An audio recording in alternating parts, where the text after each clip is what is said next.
second game of the night, but I believe this is the first draw for these teams. They've just thrown their first rocks, and they're on the second now. First one went through for each, but Yellow just put up a nice guard here. It's a nice center guard. Quite touching the center line, but that's fine this early in the game.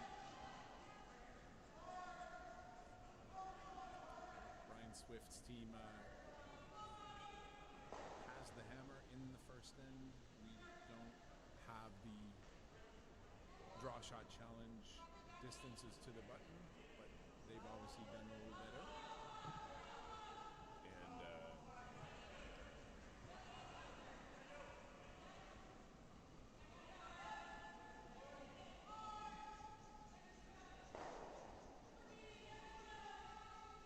And it looks like Team Swift has the red rocks, and Team Gumz has the yellow rocks.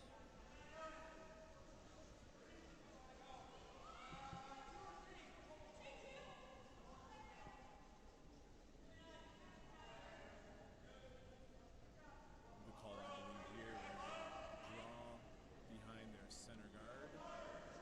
Although this one looks to be a touch wide and maybe a touch heavy.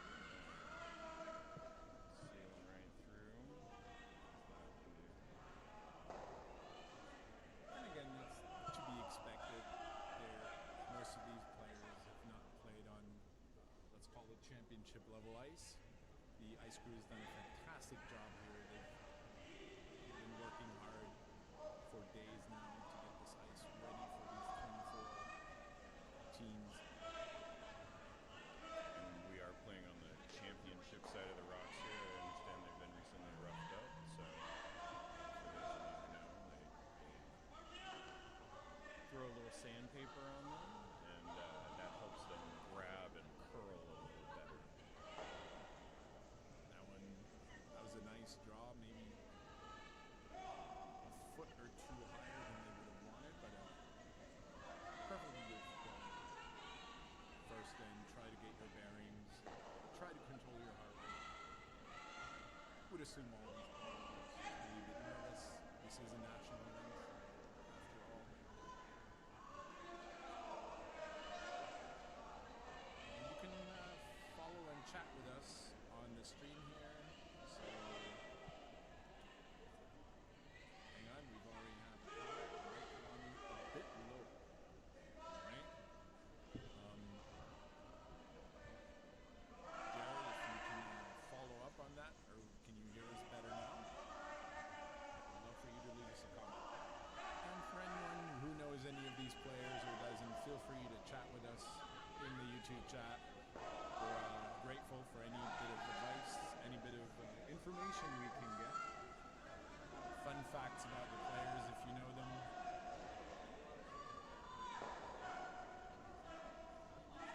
Alright, very hard to hear. Maybe turn up the gain level a little bit. Is that a little better? We've turned the gain up a fair bit more.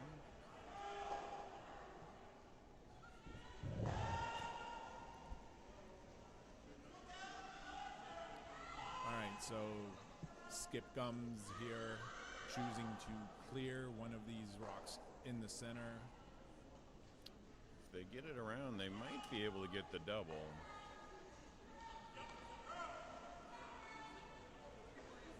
Curling it.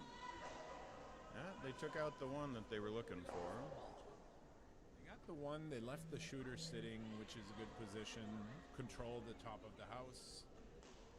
And Ryan Swift has decided to draw around on the other side as they're sitting one, I believe.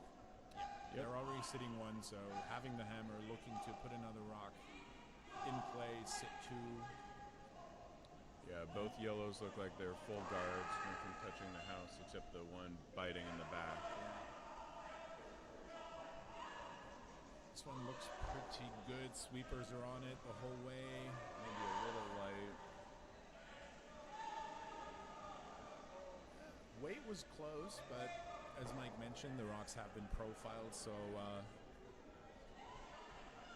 they will grab. I expect they should straighten out a little bit as the week goes on. So these early draws, we'll see more curl than we will later in the week. They made it through that gap in the guards pretty well and didn't even hit their other red, it doesn't look like. There's a good Team Gumz now going for the double if they can. Oh, ticked off the guard. They did get one of the reds, though. They got the one red. Red still seems to be sitting one, though, as far as I can tell. I believe so. Yep. One appears a little closer than the yellow.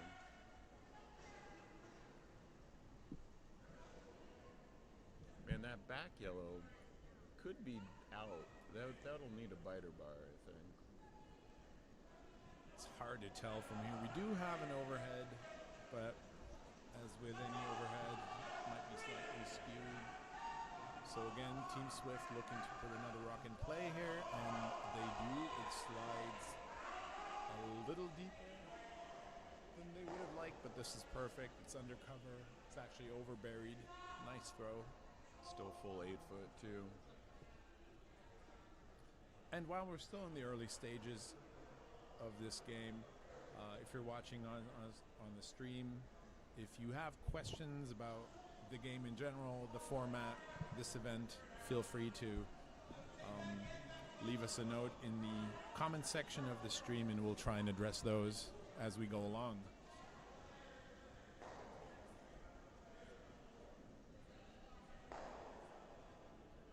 So we got the first Skips Rock coming up from Jacqueline Gumz. She's elected to hit the red one in the top of the house. This is curling though. Yeah, won't be able to get a run back, I don't think. Well, she catches catches it it. in the rings, though. That is a very good result. Yeah, not quite undercover, but it's sitting right on the edge of the forefoot there. Definitely a rock that Ryan Swift has to go and deal with. They can't just leave this here, so they'll try and hit, and looks like they want to roll back to the other side of the house.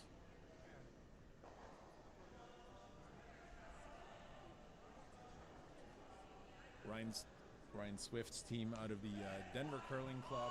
Beautiful club. And as mentioned, Jacqueline Gumz's team out of Stevens Point in beautiful Wisconsin.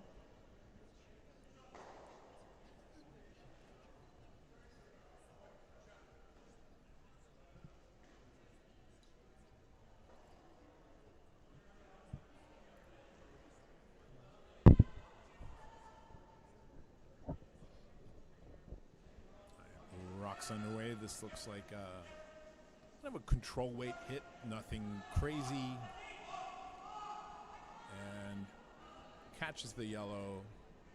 Oh, that's nice. Took out the back yellow as well. Got the Sitting on the second edge. one. Rolled out with his shooter, which is fine in this situation. Red sitting 2 now. Pretty Oh. open, but And this is interesting. I just read this in the chat. So the Team Gumz is not just out of Stevens Point, pardon me.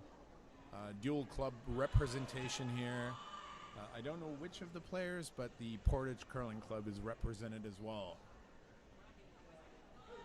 In general, this event has teams from all over the nation, from California and Arizona, all the way to Nashville and Tennessee. I've seen a team from the Rocket City Curling Club in Huntsville, Alabama.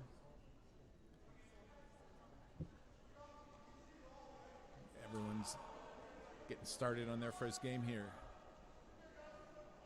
All right. Skip Jacqueline Gumz electing to just get rid of one of the red rocks. the primary one sitting. Hitting the shot rock. Ideally, if she can roll to the right in front of that other red. Oh, just overrolls a tiny bit. It was a little wide, and they were sweeping for curl, but didn't quite get. They got the red out, but lost their shooter. Real easy in these early games. Adrenaline's high. You don't know the ice yet. You're excited. Real easy to just add a tiny smidgen to the throw more than you want it. And thanks to the comments here. So Jack and Unal, the lead, are both from Portage, meaning Anthony Rizala, the vice, and Josh White, the second, I assume, are curling out of Stevens Point. And now Ryan Swift just drawing to the ocean for two. This does look a touch spicy, though. A little heavy. Never a good sign when the sweepers are walking 3 feet behind the rock. And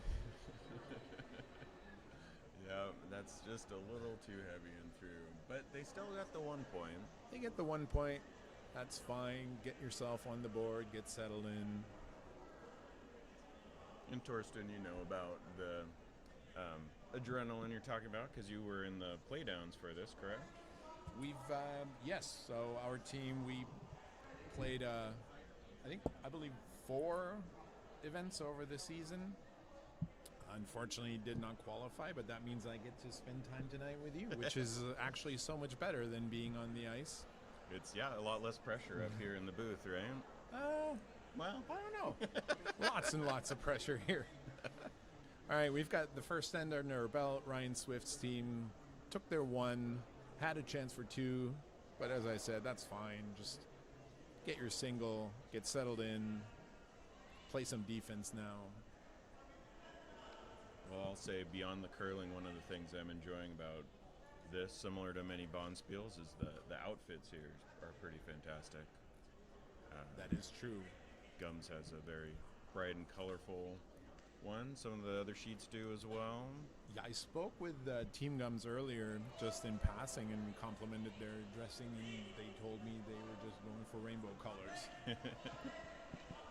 We had a good 80s themed one in the first game of the evening at 3 today.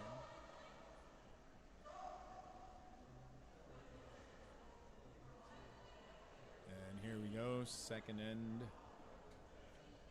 Kim Weber-Yorga, who's the lead for Team Swift, looking to put up a solid center guard close to the house.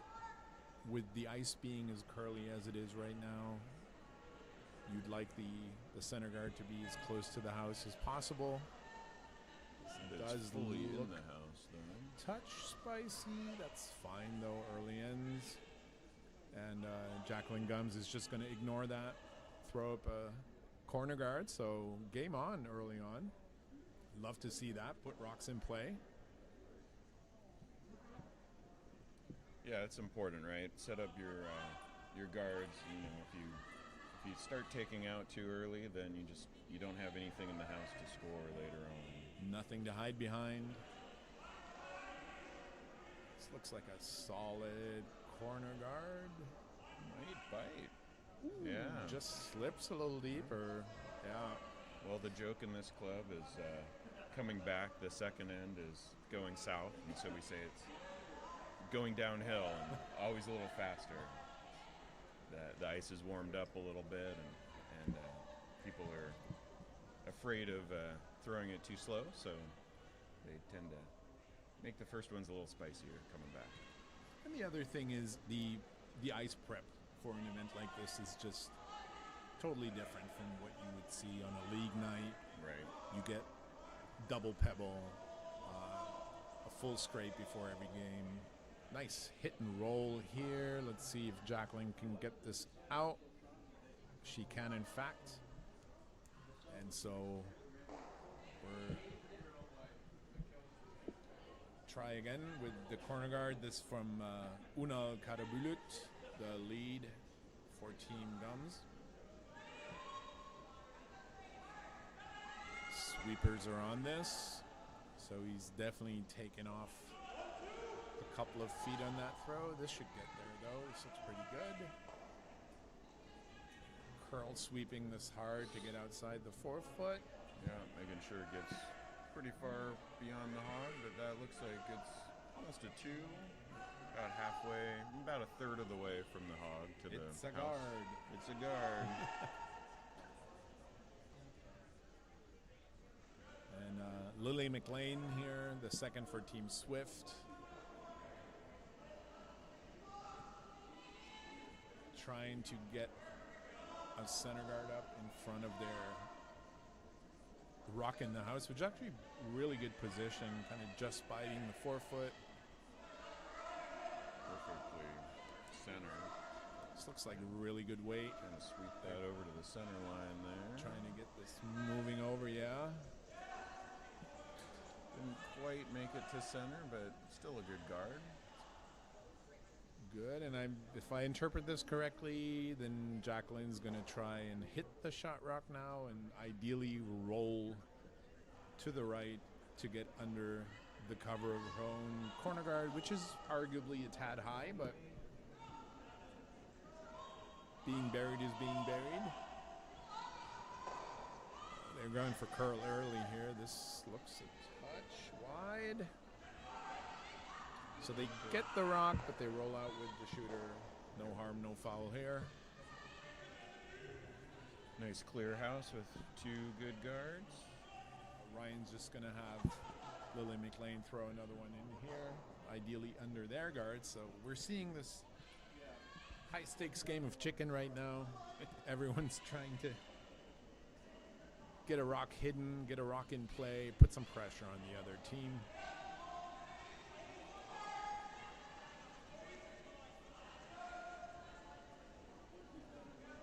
Looks like this might be a touch light. At least Lily, who just threw it, thinks it might be a touch light. Looking to get out there on the slider, help with the sweeping. Oh, they'll just get a biter. It was, well, they almost full foot there. Buried in the house. Oh, that's a very nice line. Good throw. And now Josh White, the second for Team Gumz, pardon me. Actually, I'm wrong. This is Anthony Warzala, the vice, and he turns away immediately. He knew as he let it go, he had a couple Wheaties too many this morning, apparently. So yeah, that was all the way through. Now Scott Yorga at the vice position for Ryan Swift. They're going to try and just draw around the one they just threw, get a second rock in play. It's looking pretty good on that, but they're sweeping pretty early. Must be going for a line here. And again, with the rocks having been scratched, we see there's a lot of curl. And once they start going, these rocks, they almost go sideways. And you can see how much speed the curl takes off as well. So they split those, so now they're open behind the guard, but they're perfectly centered behind the guard, so it takes away a double, I think. I think so too, and at least it forces Team Gumz to react to this rock. They're not trying to get another rock just buried behind their guard. They have to deal with this. It's just sitting too. Oh, and they just wrecked on that center guard, center-ish guard. So that already did its job. Yep, it played its role very well. Always a good moment for front-end players. You're not happy you didn't put your guard on the center line, and then the opposing team wrecks on it, and you're like, well, that was fine, I guess. It worked. All right, and now the recipe is fairly simple for Team Swift. Just more logs on the fire, put more pressure on Team Gumz, get rocks in play, although this is hanging out there. It's, not curling at all. Here we go. Bring it over with some sweeping. And they're going to leave it as a perfectly reasonable guard. This is a good setup. There is a port in between these two guards, but very difficult. It's and let's at the end of the day, we're all 5 and under, so we're all beginners still. Right. But this is the best of the best beginners in the entire country. True. But still beginners. All right, we get rid of this guard. Almost catches the back one. That's a little unfortunate. Does open up that side red in the house, though. It's true. Exposes the shot rock, so no Ryan and his vice Scott looking to probably just shore up the defense here at a guard. They're already sitting two. And they don't have hammer, right? So They do not. when you're sitting two with none of your opponent's rocks in the house, you might as well just keep those guards coming. And they do, if they get this guard just right, they should be in a really good spot, especially after Team Gumz left kind of a guard just off the center line with their last one. So if they can get this up, their two rocks in the house would be well protected, and then Jacqueline would have to think about probably just drawing around, but we'll see. Yeah, I don't see any great hit opportunities here with how high the guards are.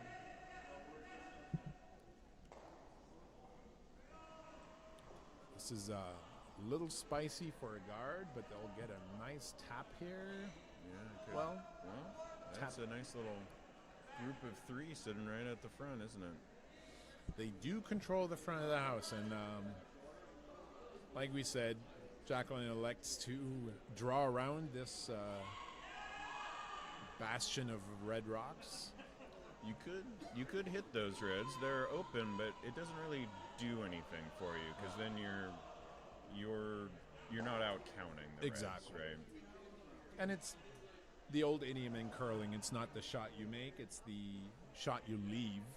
Right. And so if they were to throw a hit here, their shooter would probably stay outside of the rings or even roll out. So Ryan would just be able to draw another one in there. So they're addressing this issue, trying to get a skip's deuce here, hoping that Jacqueline can dead bury this one behind the reds, and then Ryan Swift would have to try and react. And It's path is thrown open, and it's underway. It just looks a little spicy. Yeah, it's really tough to judge, right? Especially if you haven't thrown back this way yet. Well, she got the hit. She got the tap on her own, and it's a pretty good result. Shot rock at this point. Past T line. It is wide open and behind the T line, so Ryan's elected to just hit that, and then there's the blank's not in play anymore with those three reds in the house already, so But yeah, forces the draw then from.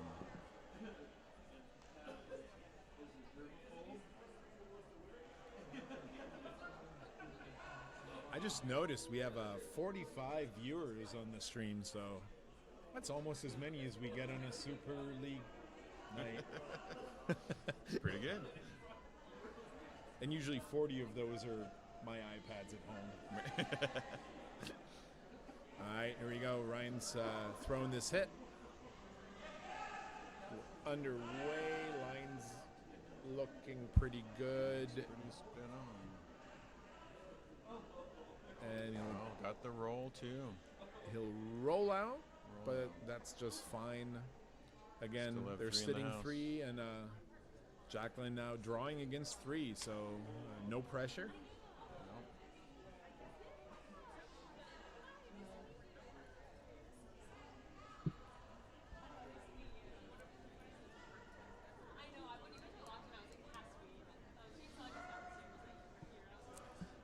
Probably not a situation you want to be in as a skip second end, having to draw against three.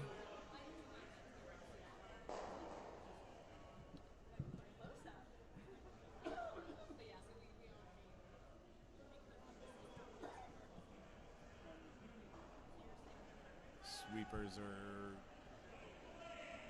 staying off it for now. Staying close. Looks to be a little quick. Wonderful line. This should probably sail row would have been through. That's unfortunate. Oh, that was very close. And a steal for 3 for Ryan Swift's team in this case. So they go up 4-0 after 2. This is an unfortunate result for Gumz there. It's just tough, you know, like Yeah. cold draw. It's so difficult, right? Yeah. And you know, like you said, you get in your head about it too, right?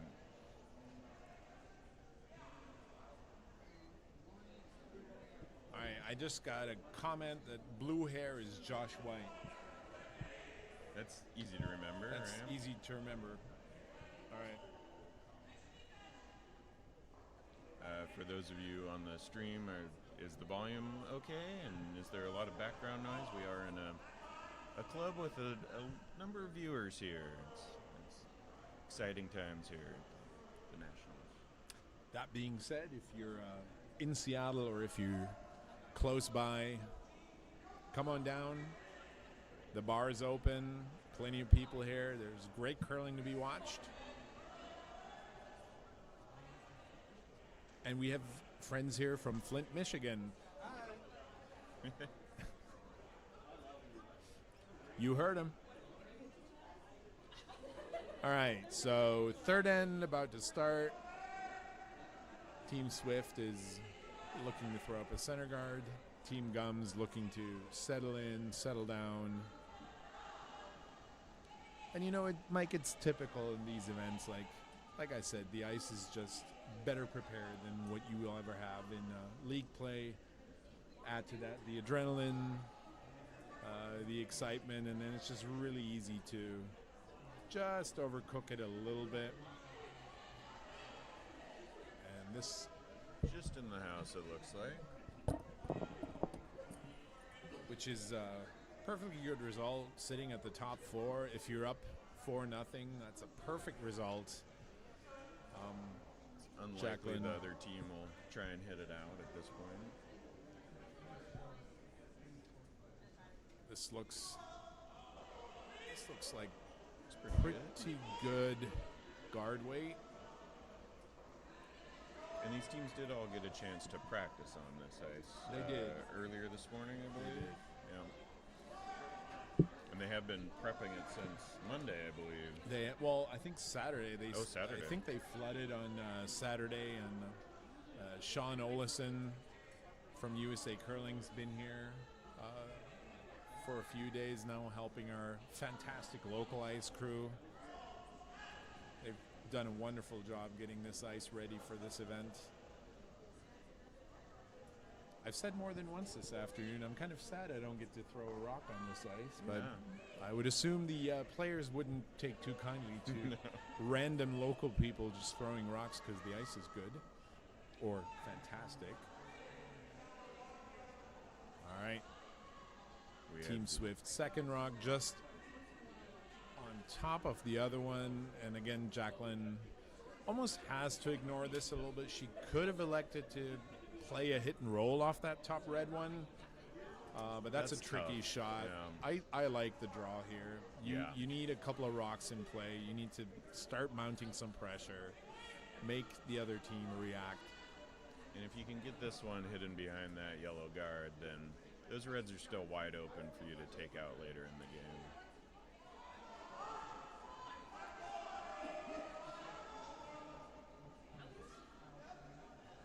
Well, just hit their guard there.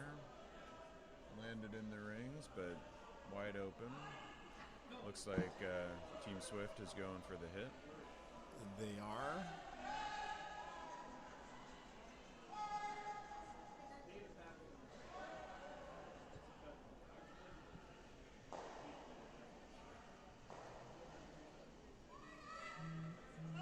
Looks good.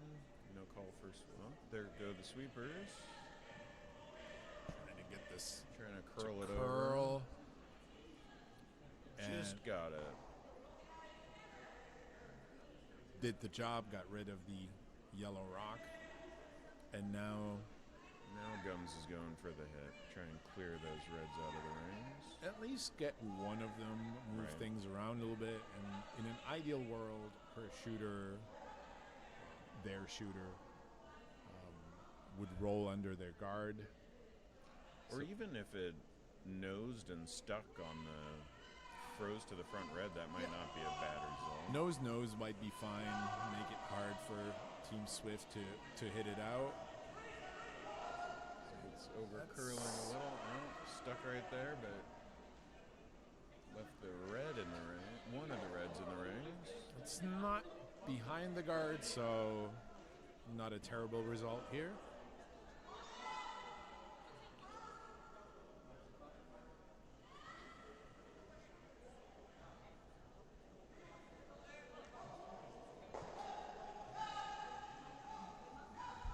Lily McLean here, trying to get rid of this yellow rock. This looks like it's a touch wide. They're trying to curl this over. Kim Weber-Jorga is, and she did. Touched it, but just moved it to the other side of the rings. Opportunity now for Team Gumz to put a second rock in play. Split the house if they can get that red out. I didn't see the call. Are they going? There looks like they're either hitting or freeze. Well, this looks like hit Given weight. the ice, I'd say it's a light hit. Yeah, this looks like a board weight. Kind of weight that sweepers can still affect the rock versus, harder throws where It's a good result. It's wide open in the middle, but perfectly nice. It's split far from the other yellow, so that should stay.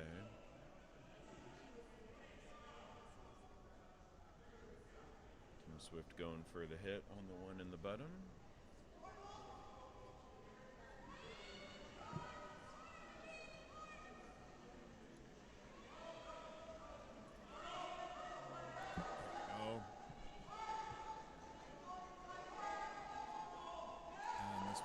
Just hang around. A little too hung around, but hangs a little around. wider than the yellow. And here we go. This is the opportunity for Team Gumz. They're trying to corner freeze on that red one that was just thrown. And if they can make that, that would be a huge step for them to scoring 2 or more. Anthony Warzala, the vice, and Josh White's on this immediately, trying to hold the line, trying to hold it. Now we go for the curl. Well, just a little too heavy. I blame the sweeper. Yeah. He just went too hard. That's right. There was no need for all that muscle, buddy. Yeah, it is. Like you said, this competition ice, it's typically made to curl a little more than your club ice, but it takes a minute for it to catch, and then once it catches, it usually goes pretty quick. This looks a little spicy as well. Just missed the yellow. Yeah, I think they were hoping to get a little rub off that yellow, bleed some of that speed off the rock, but unfortunate. So Team Gumz will try again. Yeah, sitting on that red would be perfect because then it gives you a little buffer for the takeout. And you don't even want to hit the red one out. Like your perfect result is a freeze, or you don't even have to be perfectly frozen if you just leave it in front, so that if Team Swift decides to hit it, it will always jam on that red one. But this looks like it's a hit weight as well, yeah. And we did the same thing, unfortunately. Not able to curl it over enough there. And so the logical choice for Ryan Swift here is just hit that yellow. Again, they're up 4. Any yellow rocks they can get rid of. Yeah, at this point it's just a numbers game, right, when you're that far ahead. Absolutely. I mean, it's very early in the game. There's a lot of curling to be done. But only 2 ends down.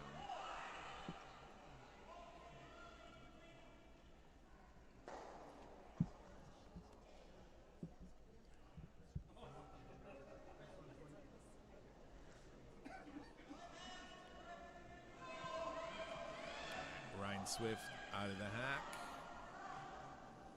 This looks like control weight. Hit on that yellow. Sweepers are holding it. Kim's on this.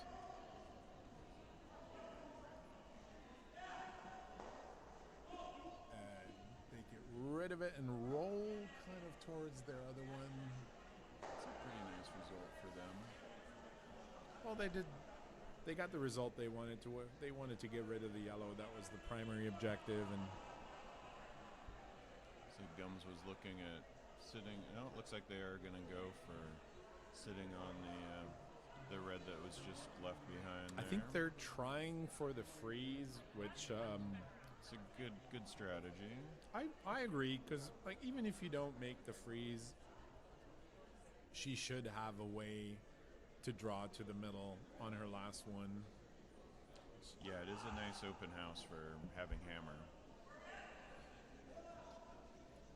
And having those red rocks there, if you can freeze to them or even bump into them and stop, that gives you some good backing to not, if you're a little heavy, so you don't throw it through. I mean, I'm sure if Jacqueline could choose, she would have chosen to have a house full of 6 yellow rocks. Yeah, we would all like that. Wouldn't we? This looks nice. Just curling hard now. Sweepers are trying to get it there. They'd sit on the back one. It's a good result. Second shot And kind of undercover and a good. If someone tried to take it, if Swift tried to take it out, it would be probably a jam. Yeah. I mean, the question for Ryan now is, are you happy with the force, or are you trying to get a steal, which is really hard with the middle as open as it is? So. Yeah, I mean, you're probably going for the force, right? Because if you, it's hard to get a steal without any real guards. Exactly. So Ryan's just gonna split the house here, make Jacqueline choose whether to draw or hit one of the two, but it'll likely only be for one, which would be a great result for Team Swift at this point. And I'm just gonna use my crafty little stopwatch here to get a read on the ice speed.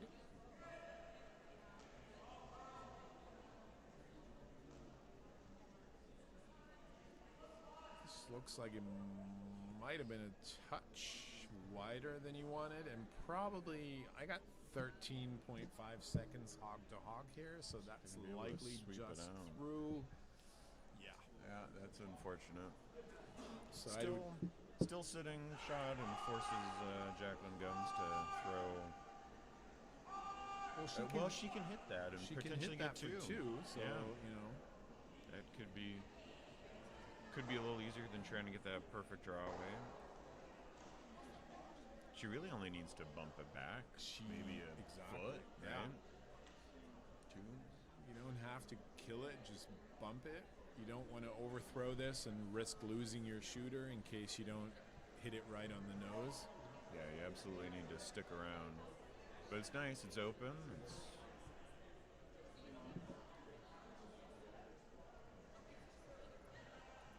Last rock in the third end, Jacqueline Gumz' hammer. We're underway here. Sweeping through line early, so it might have been a little narrow. But the line's looking good. Looks like it'll get around the guard. Yeah, I think if Sweeper can hold this looks pretty good.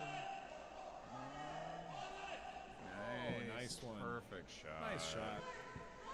So 2 on the board for Gumz. We are 4-2 at the end of 3 ends. And now I would assume Team Gumz having a quick team discussion, taking a deep breath, get settled in.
from Gumz away.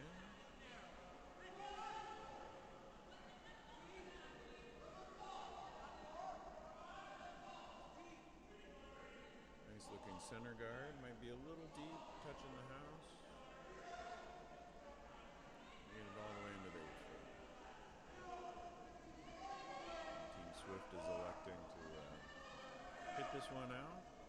They're still ahead, so keeping that house clear is advantageous for them from just a numbers perspective of rocks.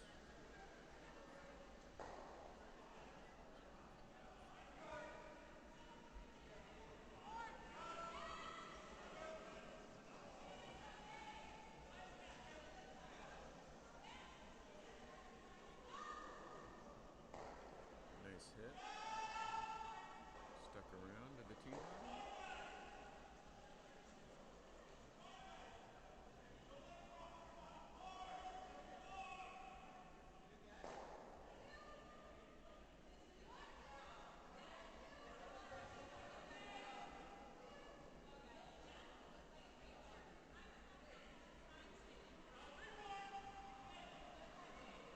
Looks like Yo's going for another center guard here. Can ignore that red rock for the moment.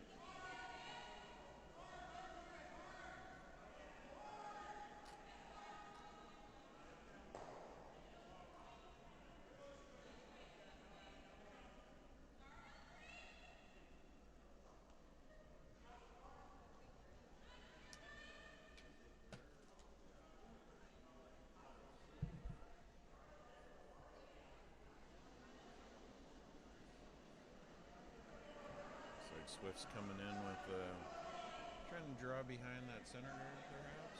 It's not quite on the center line. Might be a little heavy. But it's coming down. So it's pretty good. As long as they're not close together, the two reds. Yeah, that's a good split. It's nicely behind the yellow guard. Almost, both reds almost on the same level, so there is no double. Nice setup. That is a very nice setup, having hammer, yeah. So now Team Gumz will try and hit that side one and ideally roll back towards the center. Right, looks good. Sweeper's trying to keep up. Got there just in time to go ham on this one. Might stay on the, just touched the outside, but didn't move it much.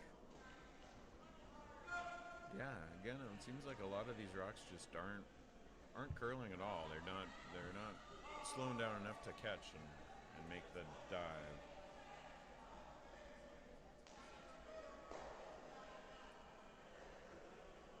As we were saying earlier, like just a little bit of an overthrow, like, you know, you tend to just add a little bit more weight than you were what you were shooting for. And then especially on hits coming around the outside, those will just float.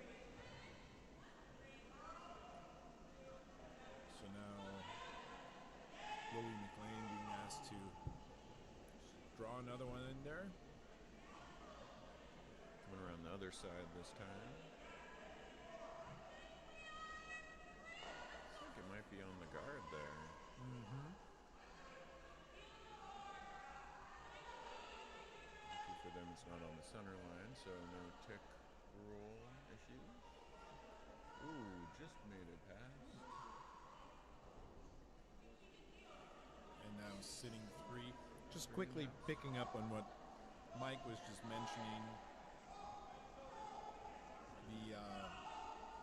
Within the first 5 rocks, if any of the guards in front of the house are touching the center line, the other team is not allowed to move them off that center line until the 6th rock that's being thrown. Although now I'm noticing that was the 6th rock, so it doesn't really apply. Everything you said is just irrelevant. Story of my life. Oh, that's a nice hit and roll. Hit and roll under the guard. Oh, I don't know if you can hear the applause up here in the warm room. People are liking good shots. We have the Up here in the warm room, we have the president of USA Curling standing and watching the Dean sheet that Gumz we're here. doing. Looking on with very interested, enthralled even, as you should be. As you should be. It's an exciting game. We just had the opening ceremonies before this draw. Exciting. Watched the Scott McLean, our local bagpiper, pipe all the contestants in. Red's coming up with a guard here. Sweeping to make sure it gets just across the hog, as deep as they can. I think they would have wanted to be a little deeper, given that yellow is sitting shot right now, and now they're really they're almost guarding yellow now. just guarding the other team's rock exactly. And Jack on Gumz now Looking for a hit, it looks like. looking for a hit and roll on the top red one. He really wants to put the screws on Team Swift now. It looks like the guard they tried to throw maybe over-curled a little bit, so it leaves that open for this hit.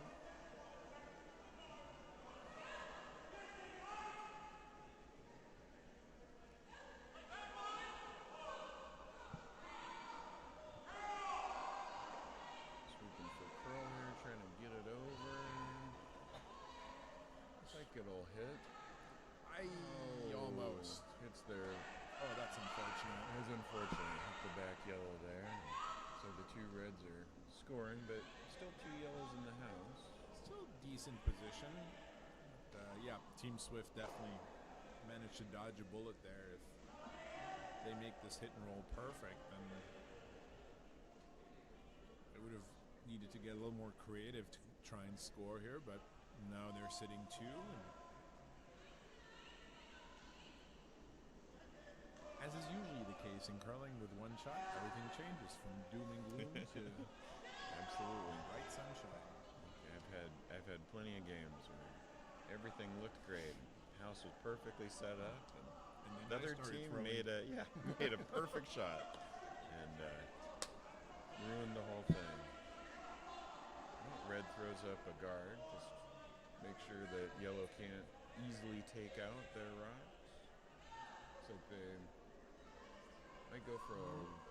I'm trying to raise tap their Okay. yellow in the top 8 foot into a better position now. Under normal circumstances, if you on the stream you can see that top yellow is buried behind that high red guard, but with the ice being as curly as it is right now, And they're throwing just a heavy draw. yeah, this is Line just weight, so back 8, back 12 weight. come in and just enough weight to hopefully propel that yellow in the house into Josh a better White scoring position. leaning on the broom. Oh, nice shot. Look at that. And dead Very corner nice. frozen. Oh, perfect freeze. Beautiful. Nice shot. That was exactly what they Who wanted. says 5 and unders can't curl? Exactly. I mean, I guarantee you all of them are better than me as a club curler. So.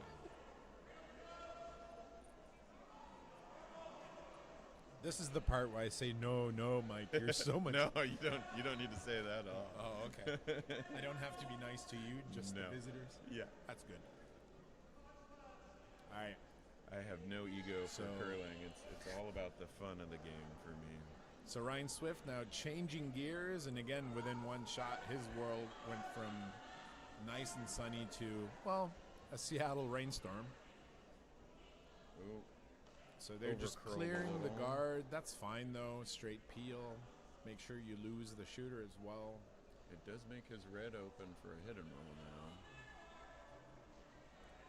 Yep. Or just it looks like they might just do a draw. I don't think they're hitting yet, and you don't really need to hit. That's Yeah, you could almost freeze on it as long as you come in a little closer. freeze or a little freeze tap. Yep, just draw away. It looks like by the ice. So I wonder, on the stream we have a user, Robin Warzala, and I'm going to go out on a limb and say a name like Warzala It's not exactly a Smith or a Taylor, so I'm assuming It's also the they're same related as to Anthony Rosala, the vice, and I assume they're here in the building. So we'll see if maybe we can round up Robin. I'm surprised they can hear us with all the noise in the warm room here. I mean, we're both pretty loud. It's true. But we are using our quiet indoor voices right now. Not even using our curling voices No. here, no. So here goes. Jacqueline just released her first rock of the fourth end. This looks like a nice heavy draw. As it gets Trying to get this around the guard. Ooh. Oh, and it just over curled on them a little bit. Luckily, their I other don't- yellow stopped it. I don't mind this result, though. No, it's a good guard. She's still sitting shot. She doesn't have hammer, so she really just needs the Yeah. one for a steal, and she's pretty happy. Yeah. Steal at one would be great. I think even if she can force Team Swift, that would still be a decent result. Yep. Get into the mid-game break. But obviously a steal would be perfect for her. Try and flip the hammer to the even ends. And they've got Ryan Swift and his vice Scott Yorga debating the options. I always say it's a good sign when you throw something and then the other team has to think about it for quite a while. And my favorite moment is always when you throw and then you see the other skip's head just bop from left to right because you know the wheels are turning. But in my case, in most cases, then they stop bobbing and then they throw a fantastic shot and they sit free. So, what do I know?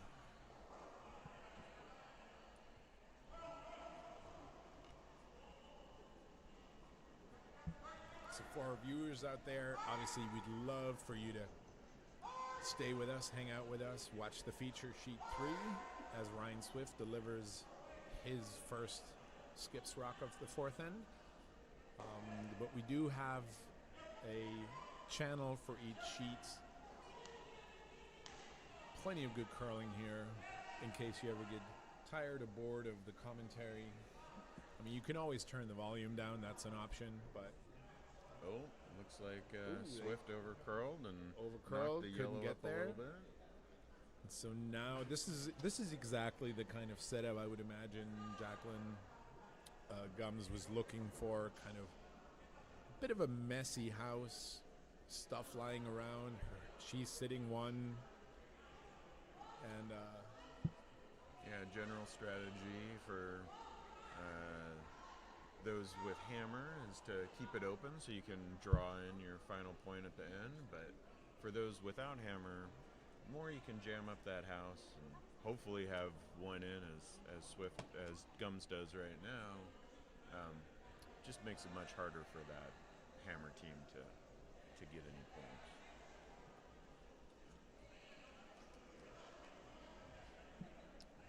She's feeling good about the call. Looks like she's trying to draw to a guard. I think so. Yeah. Coming across the center though, just to the little more consistent ice on the center of the sheet typically than trying to throw from the outside where things get a little sticky along the boards. And I'll be honest, I'm still getting used to seeing the brooms where they are because this is not how much curl we usually get. Right, yeah, So- typical club curling's 3 or 4 feet across the sheet, across, the length of 150 feet. But these competition games, it can be 5 or 6 feet sometimes. Look at this sucker go. That was easily 5, if not more. Nice guard there. Not a lot of opportunities for a clean promote for Team Swift.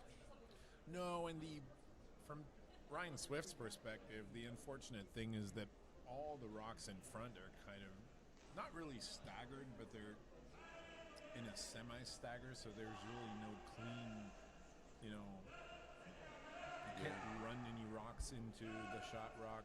It's really hard to play a raise on his own. Yeah, all the run backs would either probably jam on a yellow or promote a yellow. Not a lot of easy ways to get one of those front reds up into a scoring position. And that yellow's too buried to easily take it out. Although they seem to be strategizing on ways to potentially do it. Looks like they're going for something. Wide draw, it looks like. I think they're just trying to draw around all the mess out front. If they can get enough curl, they could. Well, he's coming out with some speed, though. Oh, is he trying to? Oh, Sure, what the call is. I think there. he's Just throwing it this away. So yeah, that's the wrong handle. he's chosen to give Gumz the steal of one. Not make it any worse. And as we head into the 5-minute mid-game break, the score is 4-3 in favor of Ryan Swift out of Denver against Jacqueline Gumz out of Stevens Point. Who's done a good job of coming back these last two ends. Both teams have done a great job of settling in. Obviously, first two ends, there's a little uncertainty trying to figure out the ice. I would assume, I'm not sure, but I would assume most of the players haven't played here before, so.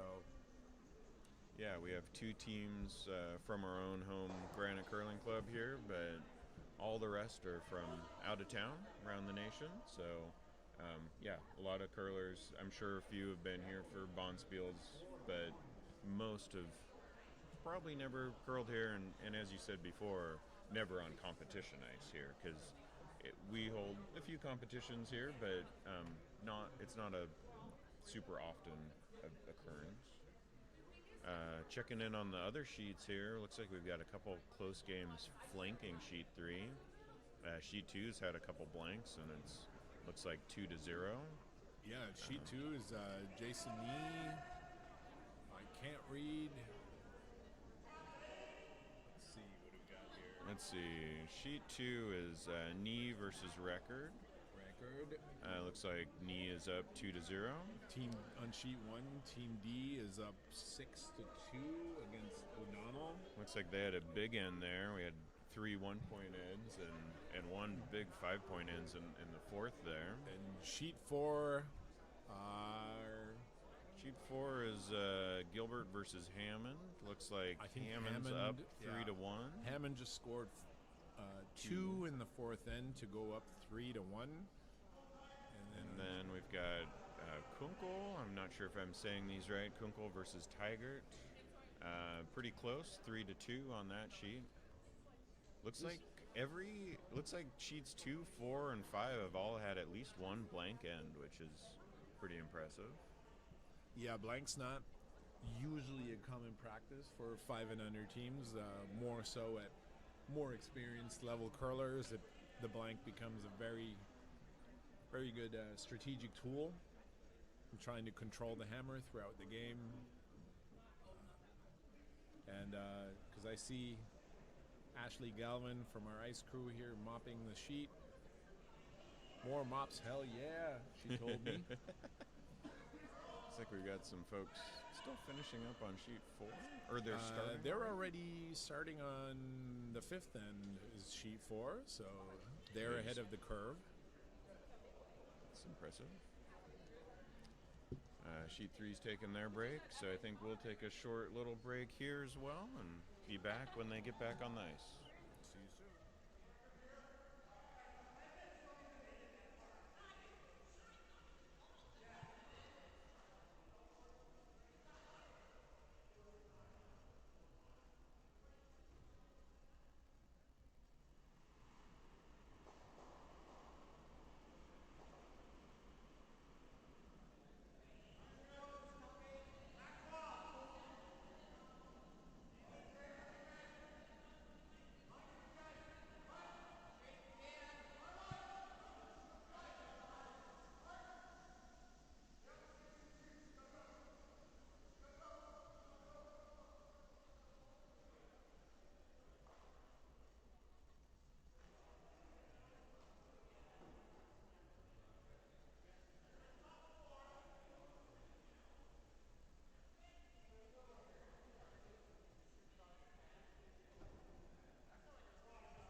right, welcome back. That was a Quick and 5 minutes. short 5-minute break, and that was fully getting prepared because in these national or competitive events, the mid-game break features a quick mop of the sheet, which usually adds a little bit of speed to the sheet and catches a lot of curlers. But in this case, hats off to these 5 and under players for adapting really quickly. This looks like a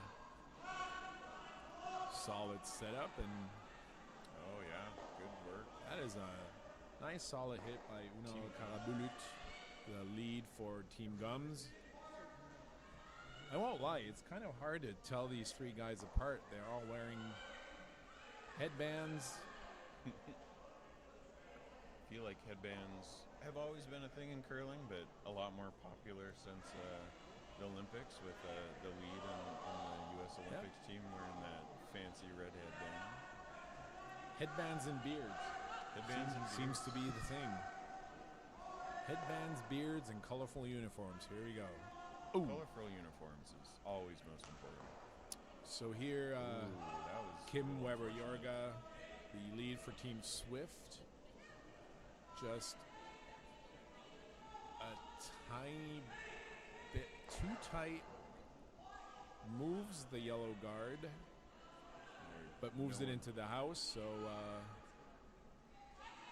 Looked like they weren't sure if that red hit the board there. I thought it did, but I wasn't really paying attention, and obviously neither of the teams were. So they we're not playing. decided We to don't leave need it. to pay attention. Exactly. We're just commentating. What sheet are we on? Well, we're on sheet 1, but we're talking about sheet 3. That's a good point.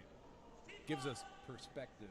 Gets us out a little bit out of the side conversations here. And people tend to congregate around the glass on sheet 3. Absolutely. Oh, looking pretty good for Gumz. Obviously, this is early in the end, but keeping 3 in the house early makes Swift. Right, and Swift working hard to try and Yeah. get that one out the back, but not quite. So now switching gears a little bit, calling the hit here for Lily McLean, the second. Probably hoping to stick around with this one. They definitely want to stick around with the shooter. I think their dream scenario is double out those 2 yellows, stick around, but this is I think if you can get the front one out and then have the back one as backing, it's not horrible. horrible. Which is what they did. Although now Gumz is going for the hit to try and keep control of the rings.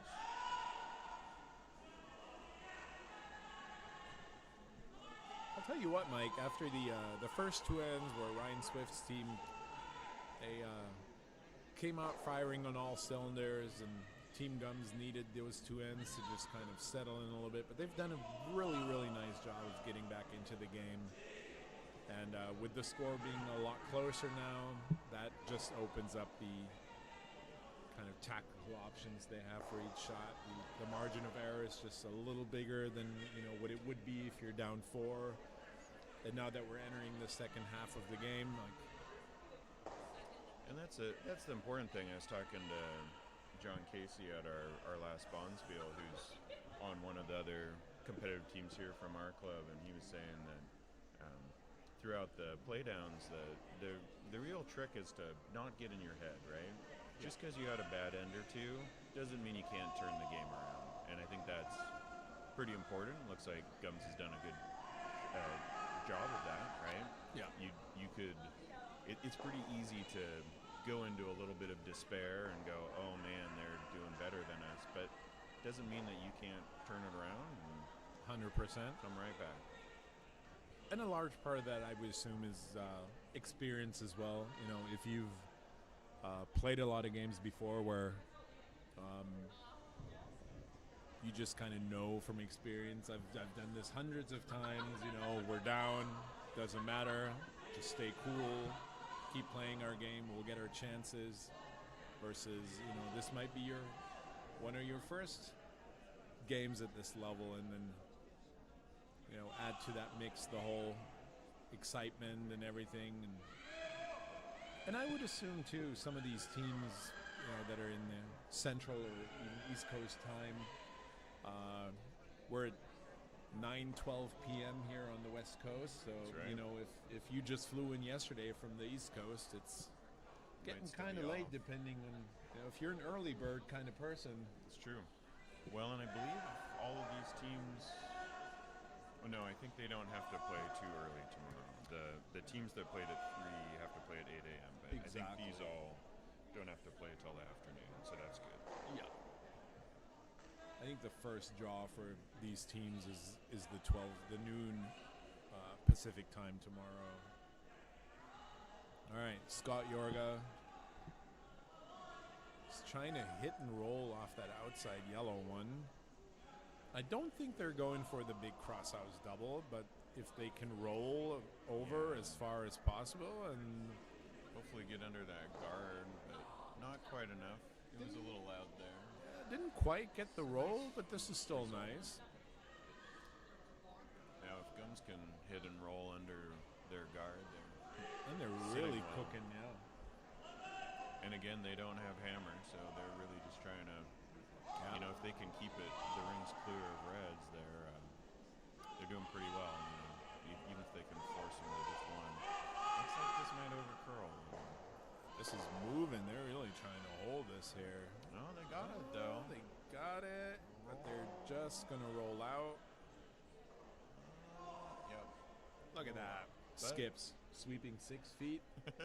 Amazing. No problem. No problem. Even a skip can sweep 6 feet. That's right. I'm going to get in trouble with all the skips. about the only exercise you get is a skip. It is funny, though. I was walking up the stairs earlier and caught a conversation between a team that just got off the ice where the skip was like, oh, I'm feeling a little cold, and just got angry stares from their front end who were drenched in sweat because they've been working for 2 hours. Yeah. It's not something you want to tell your sweepers, especially if you've been calling them to sweep on a lot of the rocks.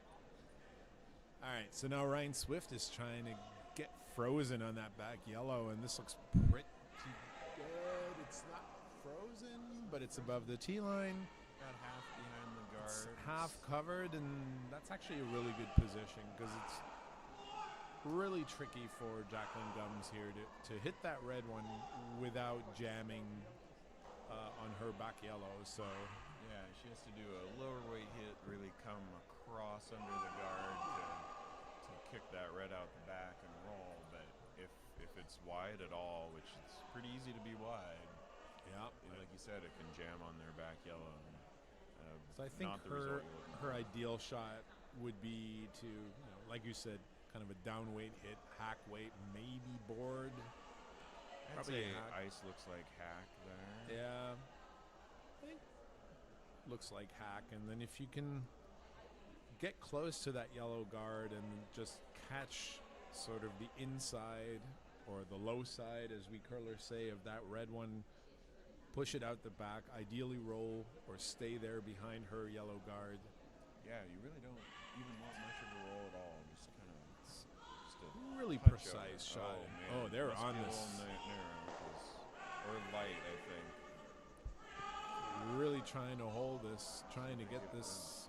Now they're switching. Now playing the run back. And enough weight, but gets it moving.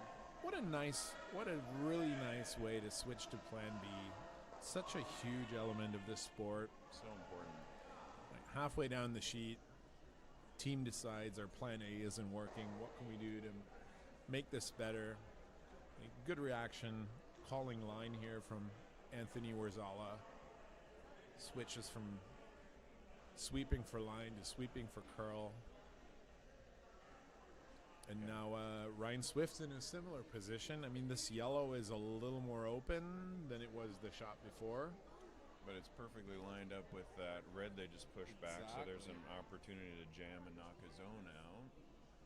But if he can nose it and stay, if he can nose it, he should be able to catch the bag red, sit 3. That would be a good position, having hammer. So that's one of the typical things too at kind of this level of experiences. Teams tend to be a little more comfortable not having the hammer. Right. just because if you have the hammer, you're looking to score 2 or more. So he just picks this shot out, loses the shooter. But yeah, not having the hammer, life's a lot easier because at the end of the day, all you have to do is get one good rock in there to frustrate the team with the hammer. Whereas if you have the hammer, you know, you got to be a lot more precise.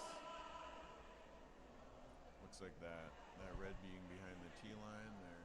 It might just hit Gumz this. is looking for. It looks with the ice looks like a hit, but it looks like they're just trying to tap it out and sit in front of it. Tap it out, sit Roll 2, over. and then depending on where she leaves the shooter, give Ryan Swift the option of taking his one or potentially taking on a really tricky double and rollout for the blank. But let's wait and see what happens here. And we're out of the hack.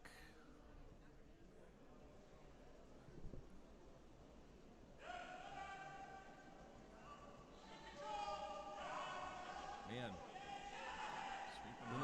Karabulu just on this. He's been sweeping hard this game. This looks pretty good. And that's what a good curler will do. That yellow rock was curling a lot, and he kept it in enough to get that red out. Lost the yellow shooter, but good result. Like you said, that one yellow in the rings and no reds just frustrates Team Swift. Yeah. I think they're debating now. Do we go for one? Do we try the blank? Right. Blank wouldn't be bad. Keep the hammer. Yeah. I mean, goal number 1 is lose the yellow, right? Right. Yeah, you do not want to go hard for the blank and then flash and give up a steal to tie the game up. This is definitely a priority number 1. Kill the yellow. Ideally, if we can blank this, that would be great. Taking the 1 is not the end of the world. Then you're up 2 going into 6th then, which is a good position to be in. Yeah, still being up 1 at this point is, and having hammer is not a bad place to start from, but house isn't set up too great for them to get multiple points. Ooh, this is out there. Lily McLean really trying to get this to curl over. Looks like it's starting to bite. And exactly what we're talking about. Went right hard for the blank and missed the objective A. So steal a 1 to time the game up, which is good for us spectators. Yeah. Keeps it exciting. Neutral I know there's probably a lot of fans of either team on the stream. Give us a shout out in the commentary, in the comments, in the live chat. Let us know if you have any questions. Also, let us know if you have any interesting side bits of information about any of these teams. We did have, some of the teammates did fill out some little survey ahead with some, perhaps a few interesting facts. So here's the biggest achievement by the Josh White, individual achievement outside of curling and listen. He's been married for 10 years, so congratulations to him and his partner, spouse.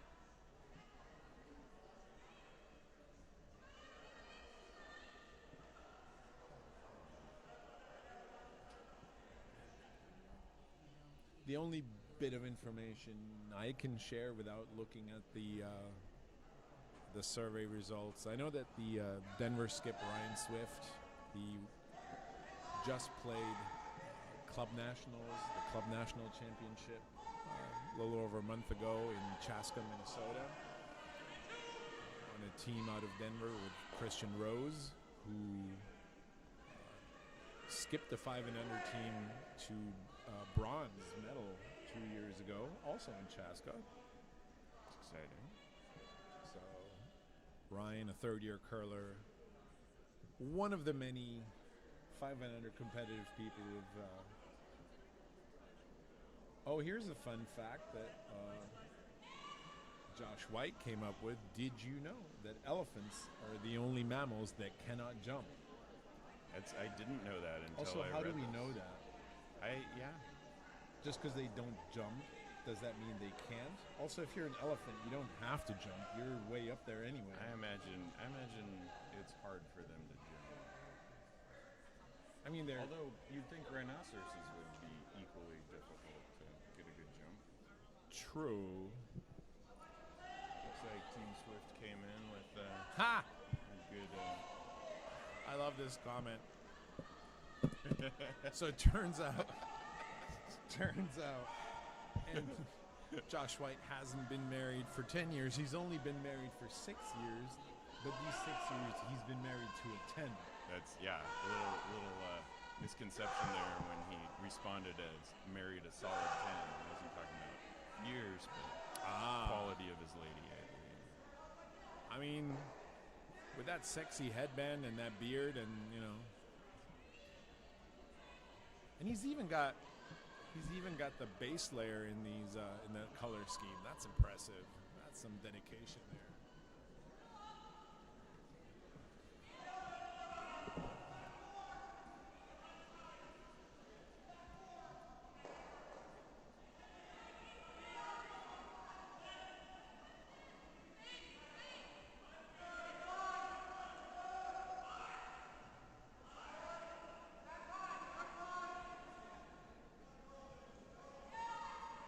So Kim Weber-Yorga here, trying the corner freeze, just coming up a smidgen too heavy, just a foot or two.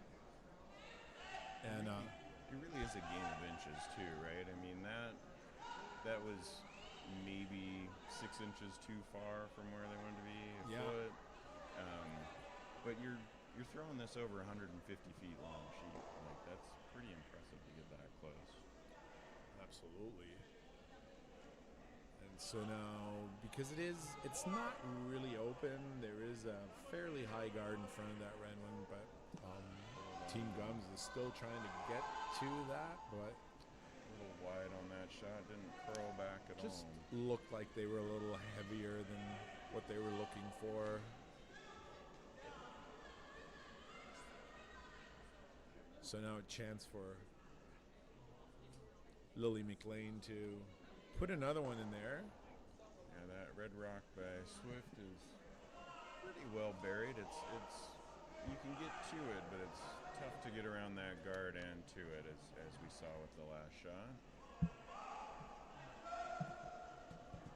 Looks like this might be in the house, but at least there'll be a good guard. 3 sweepers out here furiously trying to get it to the house. Might have over curled a little bit, but it's still being closer to the house. It's still a guard, at least from the other side.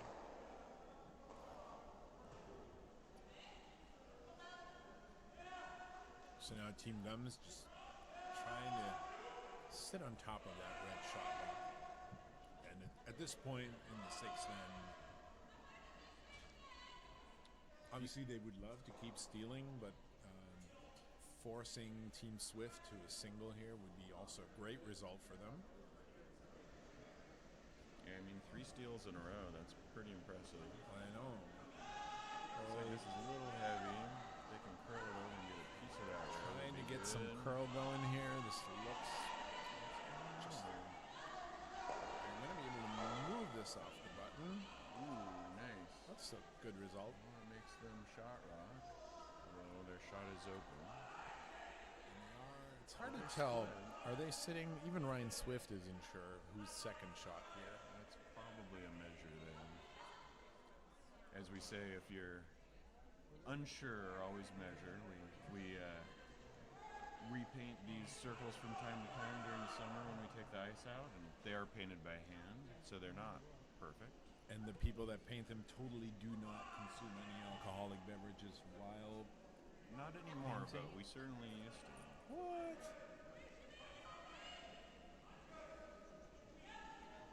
Now we drink after we paint the circles.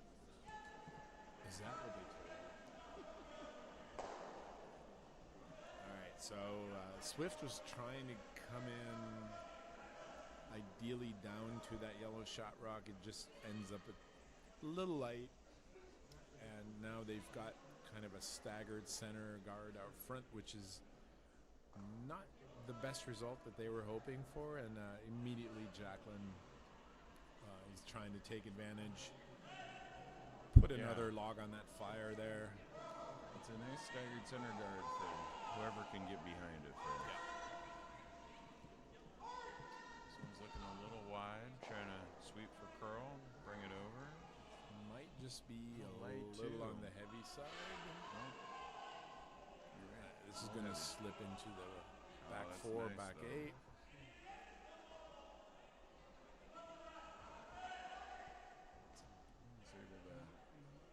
Swift was able to sweep it past his red. So I'm pretty sure that that red one outcounts the one Team Gumz just threw. I'm still not sure whose second shot, but Yeah. From here, it looks like yellow might have 2 with red the third, but it's pretty close on yeah, that I second agree. one. Definitely time to get a measure if necessary. Make those umpires work. That's You right. know, They, that's their only job. You might as well make them make them do it. make them move around in their beautiful black clothing.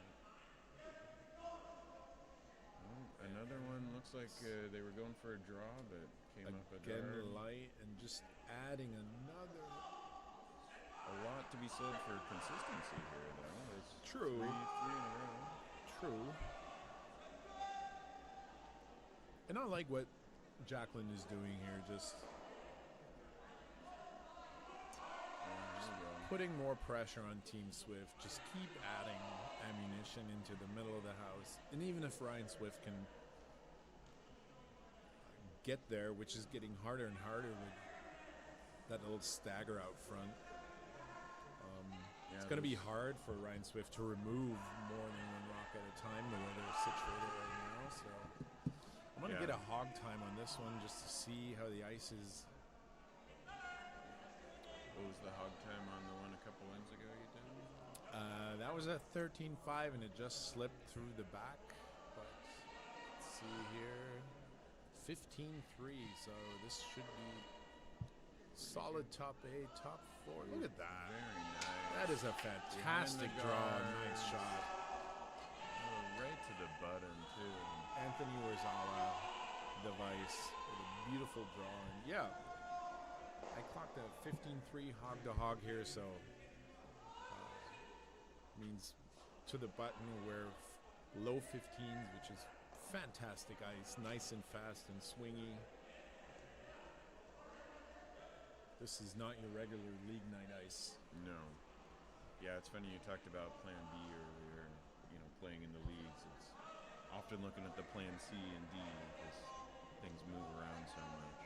And, we're not as skilled as these curlers here.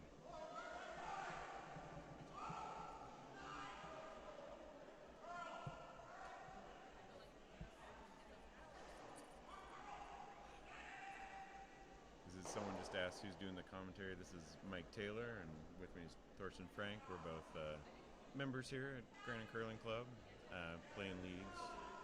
Thorsten's done some of the play downs here for 5 and unders. I aged out many years ago. You're not that old. Oh, that's a pretty good shot, even though yellow is still sitting 1, but at least Ryan Swift now has a rock in the 4-foot, so that kind of opens up, takes a lot of the pressure off of their team and opens up some opportunities. That position, too, of that rock he just got in there, it would be difficult, but he could potentially tap that up and tap the backline weight draw. Yeah. And tap that yellow out. So with as curly as it is right now, who knows? But yeah, this is where that staggered guard out front, or these staggered guards out front, are just hurting Team Swift a little bit. Yeah, those were a couple unfortunate draws for them that just came up just slightly too short.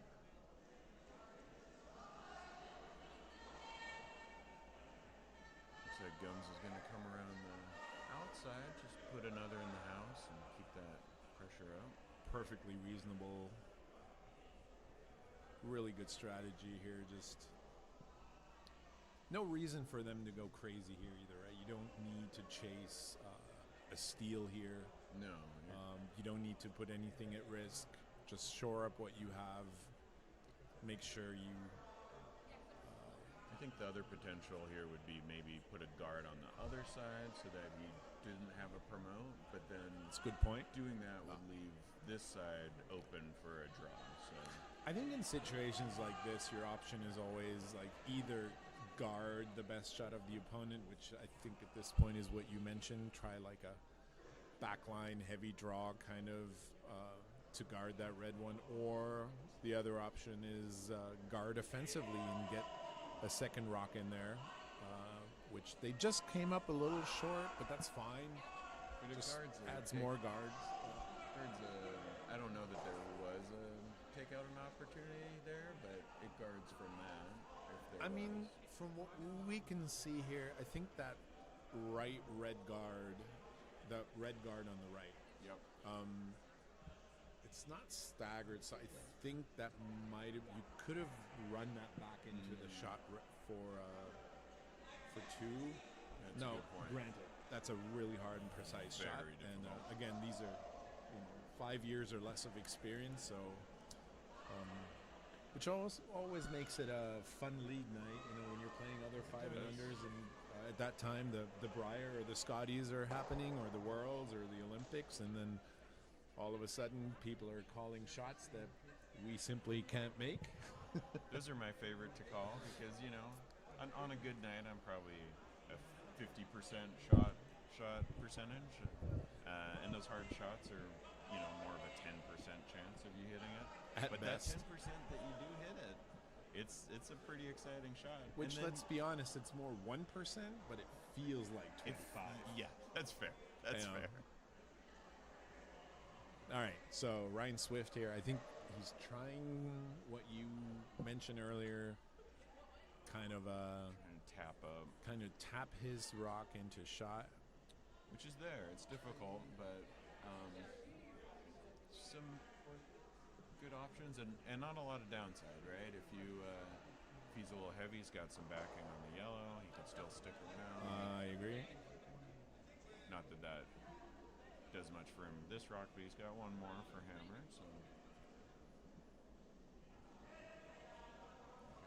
just get around the guards and then curl over enough to tap that red into the yellow and hopefully kick it back further than where you're set. They're just coming around the guards now. Oh, didn't quite make it. But you know what it does do? It kind of opens up this path to the shot that you've been talking about, does. right? Now that guard is gone, so now Ryan Swift's the shot that's second, the rock that's second shot right now is more accessible. Like it's still gonna look ugly from the hack just because it's overburied, but Gumz is definitely worried about that. She's Oh, got I know. her sweepers looking from the hack. To see if they see 100%, it. 100%. Probably the smart move is to guard that port up because there's not a lot he can do on the other side. I don't think there's anything on that side, to be honest. I mean, he might be able to draw to the button, but I don't think he's going to move the yellow off of the No. button. That's it, sitting right on the pin even, so That's a... All right. So Jacqueline Gumz here, recognizing the danger that Ryan Swift has created just by opening that side up a little bit. So she's looking to, and she's got options here, right? She can just guard that hole, guard that port, kind of just close that gap. If she's a little heavy and draws down, that's fine too. But I think ideally she'd just be up there. he's coming around from the outside. High guard there, keeping the guard from the intern being a little difficult. Looks like this might over curl a bit. This is curling a mile. Get a rub off of that, split That's it. a really good result, though. That worked out. That closes that pour. Once again, Plan B. Good sweep in there for that. So I think what that shot just accomplished is it basically leaves Ryan Swift with a really hard, like there is an Double angle, run back. there is an angle run back for 2, Yeah. but again 5 and under. So you know, that's definitely a Briar Olympic shot. if ever you could call someone like Mike McEwen or Brad Jacobs to sub in, now would be a really good time. Kind of get a designated hitter in there. Pretty sure they've all had more than 5 years of experience. Probably. But at this level?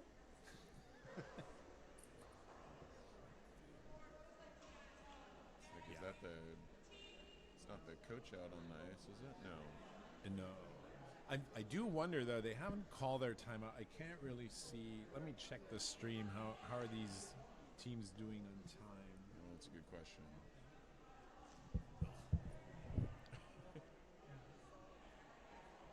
Yeah, so Ryan Swift's got 8.5 minutes on the clock. Team Gumz, 9.5, so they're up a minute on time. What did they start at? They start at 30 minutes. So you have 3 minutes and 45 per end, and that is thinking time. So the clock only runs as long as you're thinking about your shot, and the clock is stopped as soon as you start throwing it. Here we go. Here we go. This is looking pretty good. Oh, just missed it by a millimeter. He needed to hit the first one into the second one. He got the first one pretty well, but just a touch wide. Oh, look at that. Lily, huge sweep trying to hold it straight, and they needed just an inch less of curl, and that would have been a score for a really good attempt. Yeah. Wow. So Team Gumz, another steal. 3 in a row here. One more. 4 in a row. Oh, no. Yeah. They scored with the hammer in the third end. Stole one. So, choo-choo, all aboard. Yeah. Steel trains leaving the station. That's a turkey, and they're turkey of steals, and they are up 5-4 after 6 ends. 2 more ends to go. Crunch time, baby. Squeaky bum time. Taking a little bit of time to think about it before they set up for the next end. Teams are debating how do we approach this next end, and there's a lot that's going through your mind in this situation, right? It's 7th end, you have the hammer. Even if you score, you give the hammer back in the 8th end. So you really want to be scoring 2 or more. On the other hand, for Team Gumz, they would be thrilled to force Ryan Swift to 1 here. Yep. Get the hammer 1 down in the last end. It's exactly where Team Gumz wants to be. Like you said, 100%. If they steal, then they're just that much further ahead. And if they can force to 1, then it's tied, and they have hammer for the final end. So we've got the lead for Team Gumz, Una Karabulut, and I actually asked him. So here's an interesting fact. Me being from Germany, and Germany having a sizable population of people from Turkey originally, I've asked him, like, this looks like a Turkish name to me, and in fact it is. So, great. I don't know how good his Turkish is, or if he speaks in it, or teşekkür ederim. That's all the Turkish I know. It means thank you very much, which is usually what you say to the guy who sells you doner kebabs. Doner kebabs, the best. I lived on that in college when I did a short study abroad in Germany. Best thing to come out of Germany since, I don't know, cars.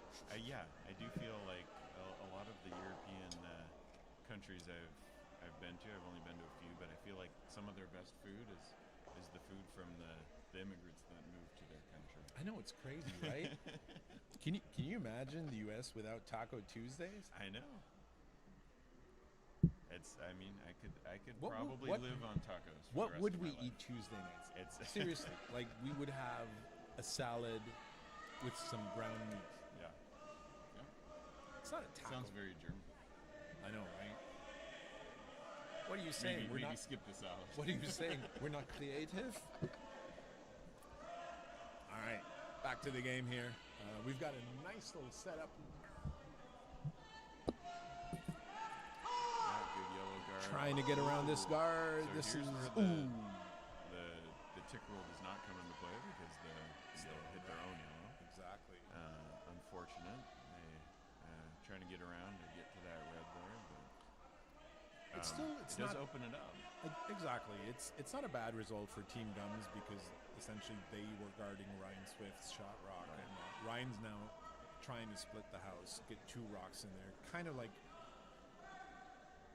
build early towards scoring 2 or more. But the upside for Jacqueline Gumz is that guard that they just moved over opens the shot rock up, so she will have an open hit on either of the reds, maybe a double even. But This looks like a Lily's nice working wide this one split hard. if it gets to the house. Just got around that guard. nice sweep. Look at into that. the house. So yeah, that's going to be the red in the center is easy to take out, but that one they just put up is nicely guarded. Sweepers are breathing hard. Those are the ones you love, you know. It's like after 25 get the seconds of pass. sweeping and Yeah. your skip's just like every inch. And you're like, can we not do the metric system? The units are smaller. I'm running out of gas here. All right, so Team Gumz, as we mentioned, they're looking to just hit this red one, trying to hold the line. Now curling it. Nice, solid nice. contact. Just a touch of a roll and stays in the rings and scoring position. So here's where the fun part comes in at 5 and under. If this were, you know, quote unquote professional curling, Right. we would see another 13 hits, 12 hits, Right.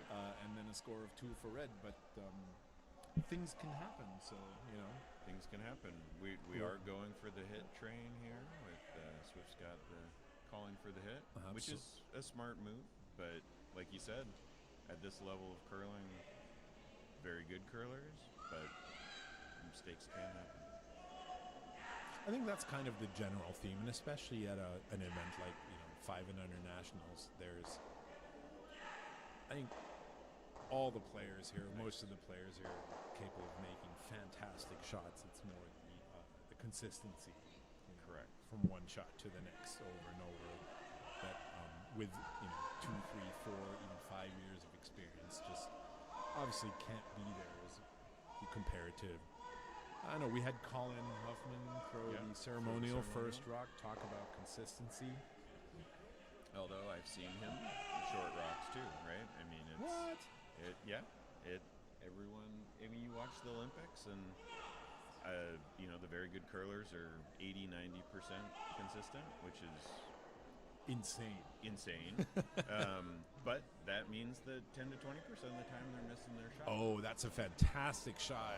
That was a very Look at nice that. roll by Josh White. That was Gumz. fantastic roll. Dead buried behind these two. Sitting shot even. Oh, that is an absolute peach and a half. Wow. Once again, Team Gumz just trying to force or steal, so making life hard for Swift. While again we're here flapping early on. our gums, they're just making absolute pistols. So I think Team Swift here, they were looking to kind of corner freeze on that yellow shot rock, but this looks to be just on the Tabasco side of spicy. And indeed, this is Jacqueline's going to try and get this out the back.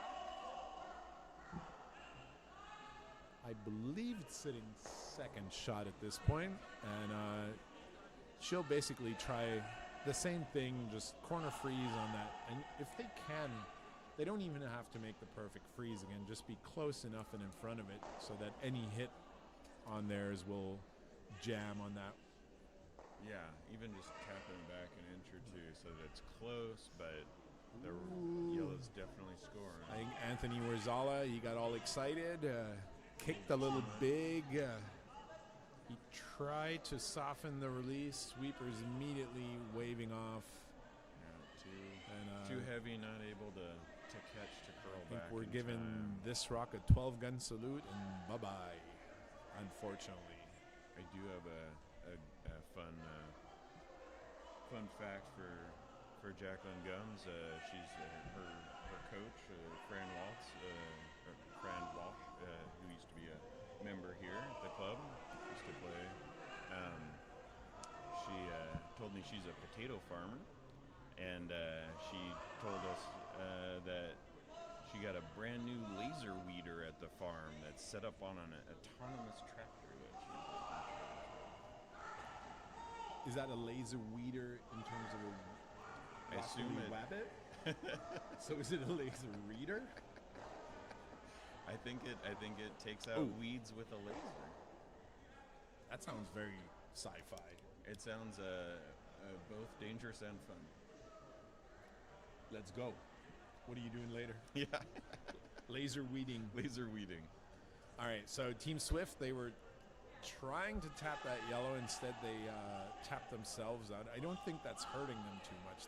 They're not really worried about that one. They're preoccupied with Team Gumz's shot rock at the moment, which is just completely inaccessible, dead buried on both sides, over buried on the inside. Yeah, the best they could do is probably freeze to it and then try and take it out later. But here comes Team Gumz, put in another one. Looks like maybe just a guard here. Just 3 sweepers to get across the hog here. One thing I've been observing from both teams is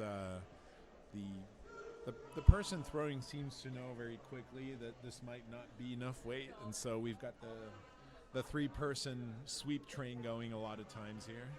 Which is very important, right? It's even in clubs, when you come out of the hack, you usually have a good feeling of how close or off you are, and if you're off, sometimes you can yell to your sweepers, and if they can get on it early, they can have that much better of a chance of saving a otherwise poor shot. It's like Team Swift is going to try and capitalize on that guard and get behind it. Looks like it's hanging out there, though. They're sweeping to get it to the house, but it's not curling much.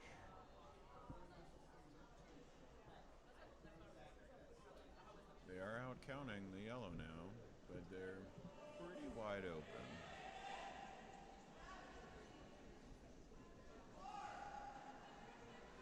All right.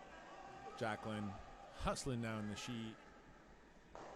Knows what her shot is. Take that red out. Just hit that out. Keep the pressure on Swift. And I'm just checking. So Jacqueline's good on time. She still has 7.5 minutes for her 2 shots in the next end. Team Swift down to just under 6 minutes, which is still plenty. And I believe both teams still have a timeout left. So that is one of the, I would say, for me, one of being somewhat of a slow club curler, one of the main pressure points for competition like this is that time clock.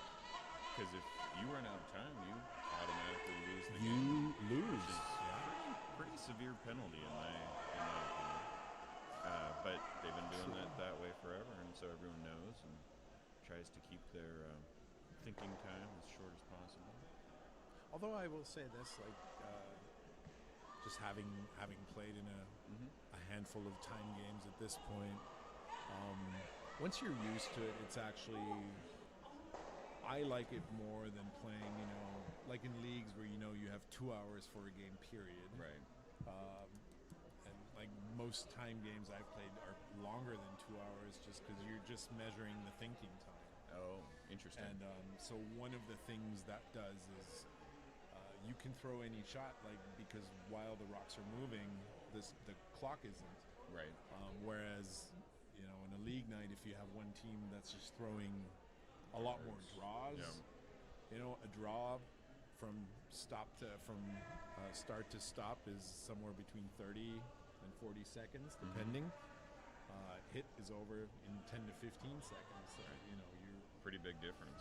Huge difference. And, adding up over the game. So that's one upside of measuring just the thinking time, is that it allows you to play the game you want to play without getting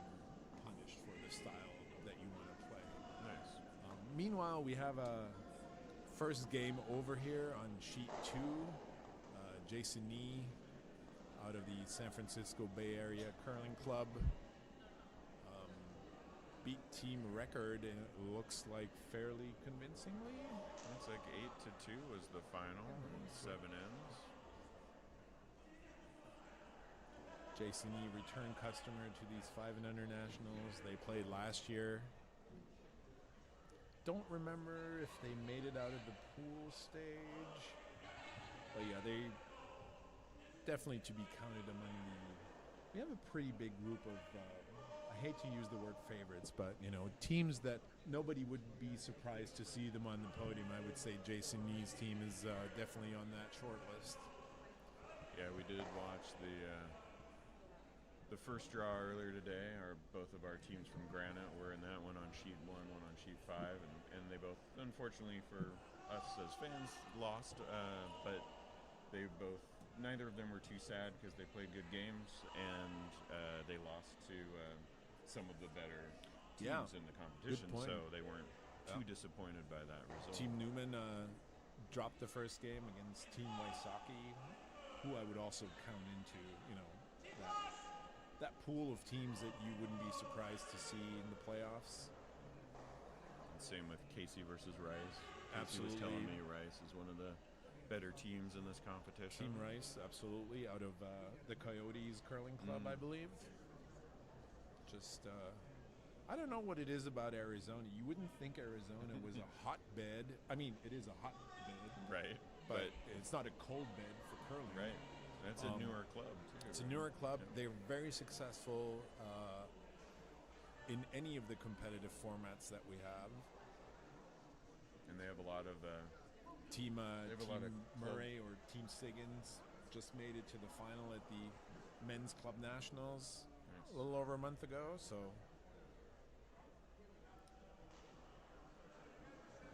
All of Team Swift is going down. They must have taken their timeout. Yeah. Looks like their coach is coming down. Team Swift has taken their timeout. Coach is coming, looking on. Looks like Team Gumz Rock is still that one that they buried so nicely early on. Is still the point leader, and so while there's 3 reds touching, the one yellow is really just still a thorn in their side. And that's just the kind of rock that, can get the other team very frustrated because it's been there, since that was the 3rd rock thrown, 4th rock thrown? I can't remember, but early in the end. Early. Just now they don't have enough rocks left to, play around it and try to get maybe 2 or 3 in another way. Are we on the last skip rock here, or the first one? Yeah, this looks like it's going to be the hammer. Yep. Yeah, so it's our last one, so that's why we call the timeout, second to last in. And see if there's a way. I mean, they could come around the outside, but the danger there is they could just kick the yellow in further. Coming through the port is not an option. You can't curl that much over. And I understand they, with the way the house is set up, if you could ever move that yellow, you're looking to score 3, maybe 4. So I understand they would be looking at this for a while. Yeah. But now one of our umpires, John Canning, has stepped in and told the team that at least the coach needs to leave the premises. Timeout is up. Obviously, the rest of the team would be more than welcome to continue chatting, but at some point... How long is the timeout? Is it a minute? So you get a minute's timeout, and then depending on whether you're at the home end or away end, in this case it was the away end, you get an additional, I think, a minute at the away end travel time for the coach.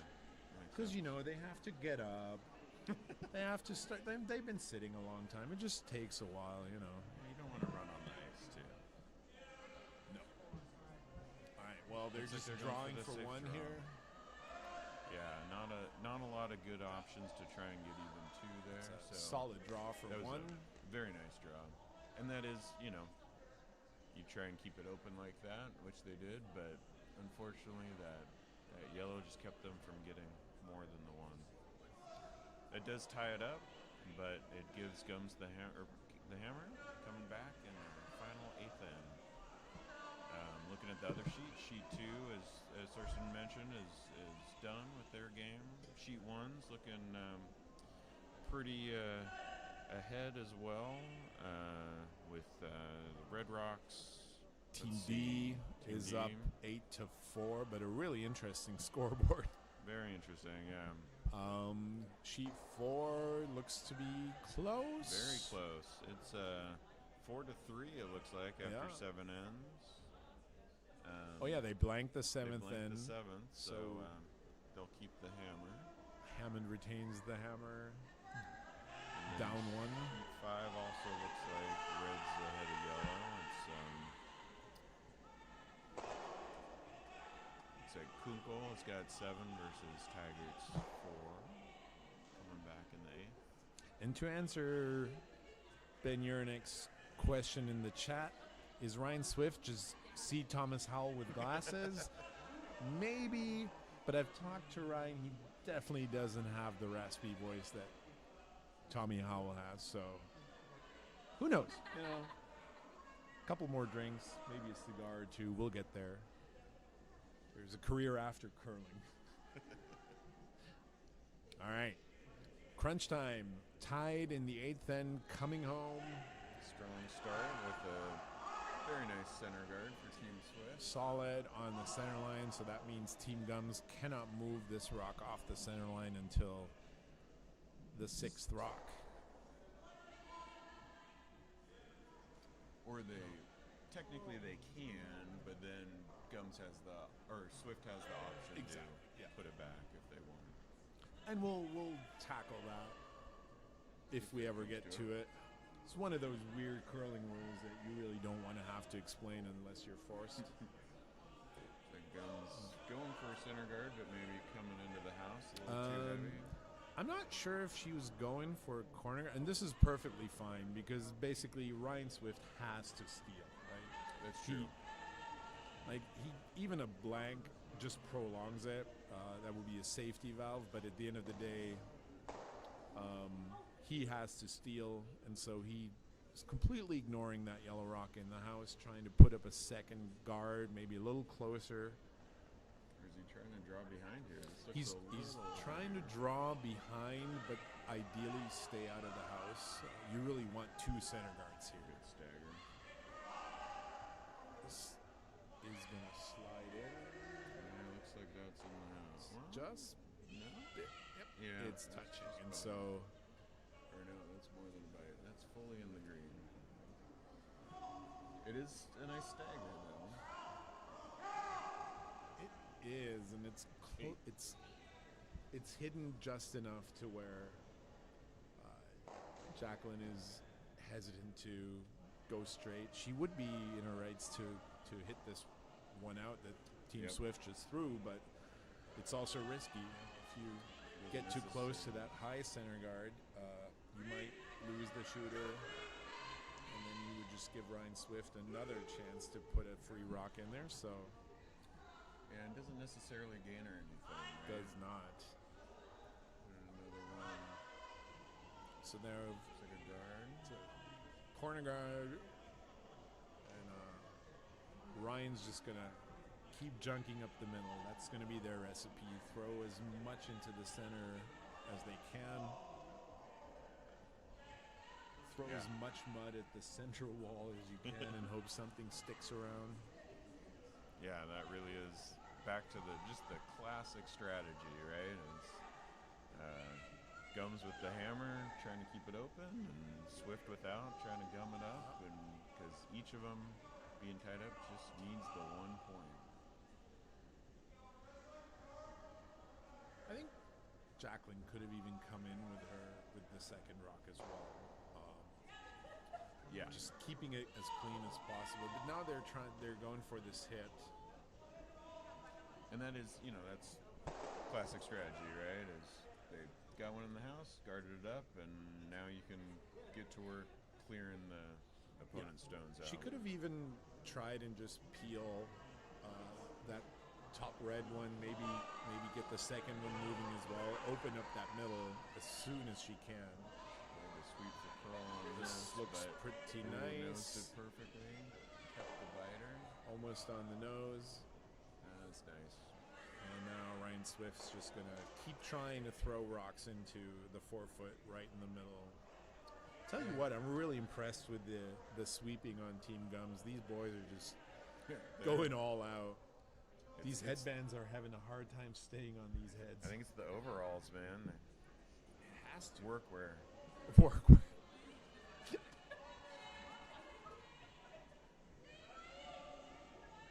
And once more, we see Lily McLean going after her own rock.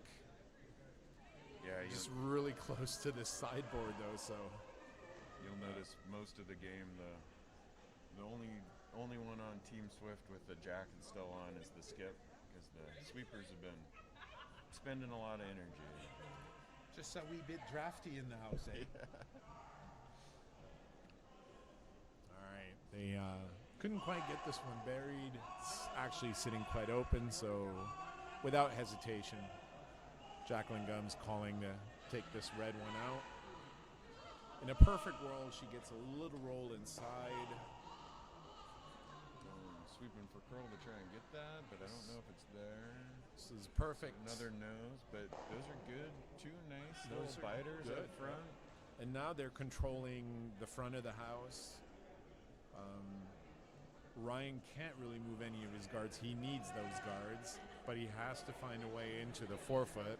He could maybe tap that one up on the left side. He could, but it's risky. You know, you'd have to hit it nose it perfectly. Exactly on the nose to keep the guard there. So I think they're just trying to open up this side. And again, if they can get a little roll to the inside, that would be perfect. But yeah. It's wide enough from the guard. That should be possible. But again, sweeping for curl, that side just might not be curling as much at this speed. They did get it out, but lost their shooter. So I would assume we're just drawing. Draw around those. No. Going for a tap, going for the raise. That's an interesting call, I agree. I guess it leaves you with a guard on your own rock, perhaps, as opposed to the... and it's a little safer in a way, I suppose, than the open draw that on a side that you're not sure what that side of the sheet's doing. I think that might be the concern, is if you draw around the other side and you leave it a little wide, you give Ryan Swift a hit and roll under the guard, and then he would be dead buried behind his staggered guard. So looks like this is short. Come on. Sweeper in there. Sweepy McSweep face. This is the just over. Competition ice. Wow. Here. It would not have made it across in club night. No. That was the very definition of over and off. Yeah. Wow. Well judged too. Second sweeper, well not judged. Even jumping on it. It's like, you got this. Yeah. That's either really good eyesight or you know, lots of tired. trust. Yeah. Or you're just tired. This is their first game after all. They had 4 more to play before the playoffs. So they should have the energy, is what you're saying. They should have the energy, but they also want to conserve that energy for later. 100%. And this is probably what Gumz was avoiding, is, you know, that open side there. There's a big risk. Unfortunately, just through. A bit too heavy. That was a scary moment for Jacqueline, though. If they got it in behind the guards, that makes her job a lot more difficult. That shot is 6 feet lighter. I'm kind of surprised she's not guarding up the left side, since she has 2 in on the right. I guess they're trying the same thing here? Looks like it. Maybe, it's got a little more weight. It's looking nice. Anthony Warzala. Soft release here. Make sure it gets there. Oh, gotta get around Josh that White, guard. gotta get it around this That's gonna guard. But luckily, those were stagger enough. The Reds are just touching now. It does guard up the yellow as well on the right side of the sheet there. It does do that. Shot Rock is well protected now, so I would assume Ryan, and it looks like they're just going to keep trying to draw around that side. The only downside, of course, as you said, is if Swift here if Ryan can get in around his guards, then that makes Jacqueline's shot a lot more difficult because there's not as many promote opportunities on the right side. All right. First skips rock here in the eighth end. Definitely crunch time now.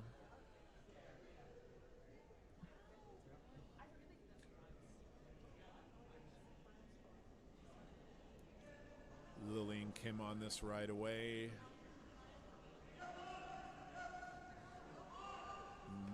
Now they're backing off. They must like the weight. Yeah, Trying to curl it now. Unsure, but that's looking pretty nice. Hopefully the Vice can sweep it out. Oh, that was a beautiful. Well, that is shot rock that for is now. shot rock. Although, and Jacqueline Gumz, without hesitation, calling for her timeout. yeah, They're going to want to talk about this.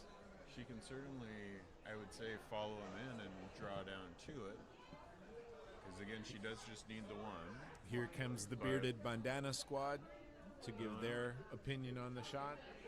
Looks like Sheet 1 just ended their game. It looks like Team D won that one fairly comfortably. I mean, it helps to score 5 in the sixth end. Yeah. In the fourth end. And then hold the other team to singles. Sheet 5 as well. Looks like they're done. Kunkel beating Tiger. Team Kunkel out of also from the Coyotes. Oh, okay. Curling club. Arizona has a strong showing here. I know. They're in fact last year's 5 and under champions. Oh. Team Campbell was out of Coyotes as well. Have a good night, guys. Thank you. Thank you. I didn't You get too too. loud, did I? No. No. Nobody in the. I didn't grab that and say, go Lena, or anything like that. At least you're here 4 more nights. Me too.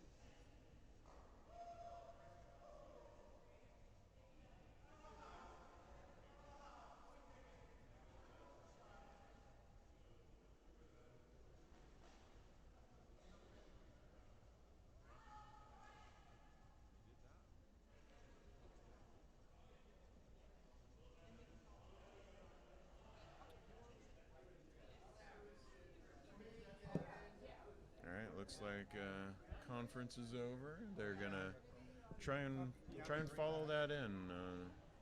Swift had a very nice draw there. If Gumz can follow that and maybe even just sit on it. Yeah. would, I give her think what she ideally needs. she would.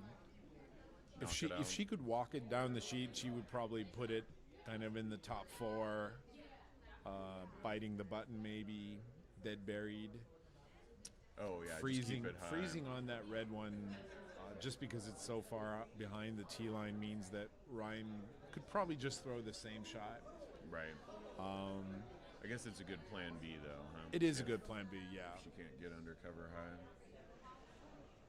This is looking pretty nice. Pretty good. Both sweepers are. going furiously. Get it around those guards. Starting to dive. I think here. they might want to take a look. This is pretty good. Now they're carving Around it the in. guards. All right. Keep it curl in. moving. Oh, very nice. And that is That's shot rock, ladies and gentlemen. exactly what you that just was called. a beautiful pressure draw from Jacqueline Gumz. Congratulations all around for the sweepers. As other teams get off the ice, you can hear in the background, it's getting a little louder here. Warm room's filling up, which is bad news for our wait times for a drink after this. That's true. That's true. I should send my sister here to the bar to save us a spot.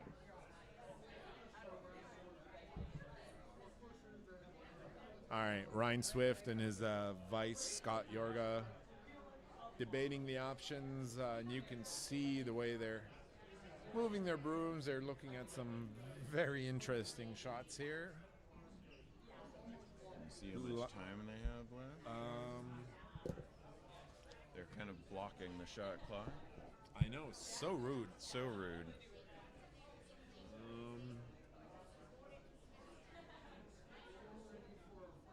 I can't see. We'll have to wait.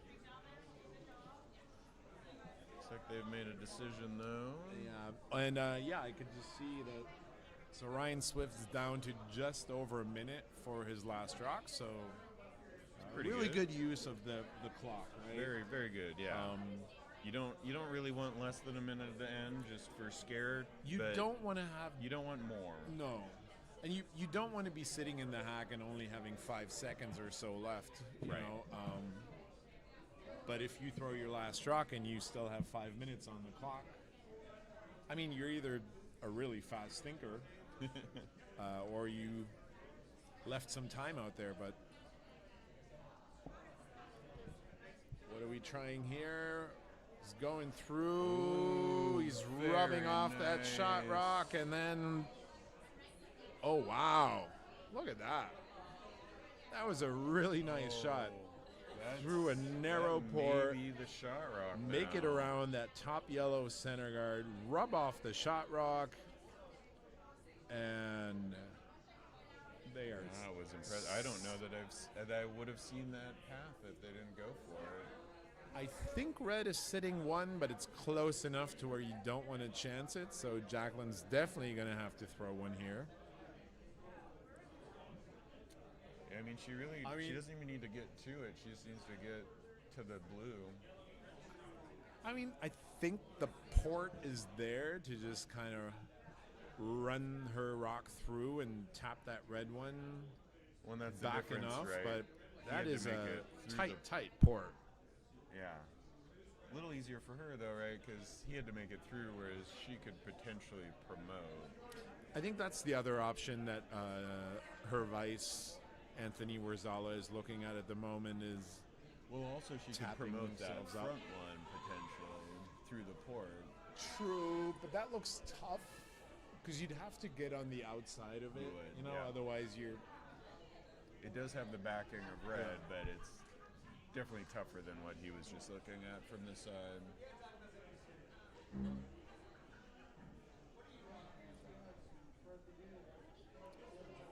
The thing about a promote there, what they're looking at is you really only need to move it a couple of inches to make sure that you've got the point. You just need to give it a little peck on the cheek to move it over. Don't need to be throwing a ton of weight. All she wants to do right now is make sure that the officials don't have to come out to measure. All right, here we go. Hammer shot, 8th end, exciting game. Last game of the 5 sheets on sheet 3 here. Taking a deep breath, Jacqueline is in the hack. And off we go.